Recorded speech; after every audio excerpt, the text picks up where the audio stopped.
नमस्कार दोस्तों। माँ श्री दुर्गा का चतुर्थ रूप कूष्मांडा का है।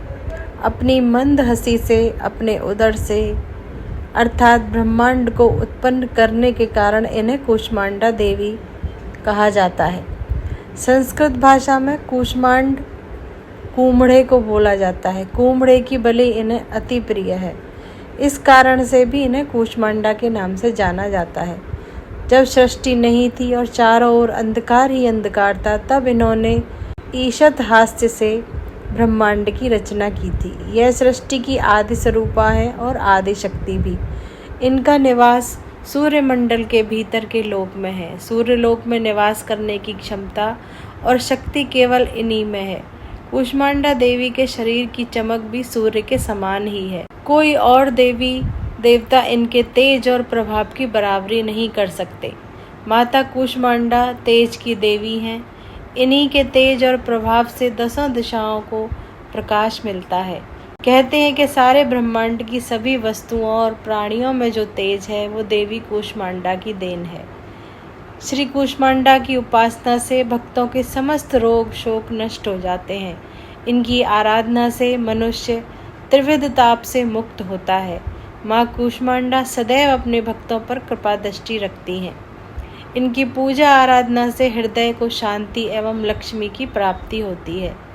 इस दिन भक्त का मन अनाहत चक्र में स्थित होता है। अतः इस दिन उसे अत्यंत पवित्र और शांत मन से कूष्मांडा देवी के स्वरूप को ध्यान में रखकर उनकी पूजा करनी चाहिए। संस्कृत भाषा में कूष्मांड कूमड़े को कहा जाता है। कूमड़े की बलि इन्हें अति प्रिय है। इसी कारण इन्हें कूष्मांडा के नाम से भी जाना जाता है। जो साधक कुंडलिनी जागृत करने की इच्छा से देवी आराधना में समर्पित है, उन्हें दुर्गा पूजा के चौथे दिन माता कूष्मांडा की सभी प्रकार से विधिवत पूजा अर्चना करनी चाहिए। मन को अनाहत में स्थापित करने हेतु माँ का आशीर्वाद लेना चाहिए और साधना में बैठना चाहिए। इस प्रकार जो साधक प्रयास करते हैं उन्हें भगवती कूष्मांडा सफलता प्रदान करती हैं, जिससे व्यक्ति सभी प्रकार के भय से मुक्त हो जाता है और माँ का अनुग्रह प्राप्त करता है। अतः इस दिन पवित्र मन से माँ के स्वरूप को ध्यान में रखकर पूजा करनी चाहिए। माँ कूष्मांडा देवी की पूजा से भक्त के सभी रोग नष्ट हो जाते हैं। माँ की भक्ति से आयु, यश, बल और स्वास्थ्य की वृद्धि होती है। इनकी 8 भुजाएं हैं, इसलिए इन्हें अष्टभुजा कहा जाता है। इनके 7 हाथों में कमंडल, धनुष, बाण, कमल, पुष्प, अमृत पूर्ण कलश, चक्र तथा गदा है। 8वें हाथ में सभी सिद्धियों और निधियों को देने वाली जपमाला है। कूष्मांडा देवी अल्प सेवा और अल्प भक्ति से ही प्रसन्न हो जाती हैं। यदि साधक सच्चे मन से इनका शरणागत बन जाए तो उसे अत्यंत सुगमता से परम पद की प्राप्ति हो जाती है। देवी कूष्मांडा का वाहन सिंह है। दुर्गा पूजा के चौथे दिन देवी कूष्मांडा की पूजा करने का विधान उसी प्रकार है जिस प्रकार देवी ब्रह्मचारिणी और चंद्रघंटा की पूजा की जाती है।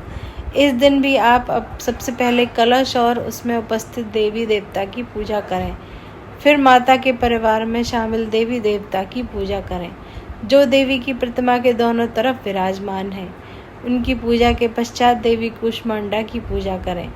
पूजा की विधि शुरू से पहले हाथों में फूल लेकर देवी को प्रणाम करके उनका ध्यान करें। धन्यवाद।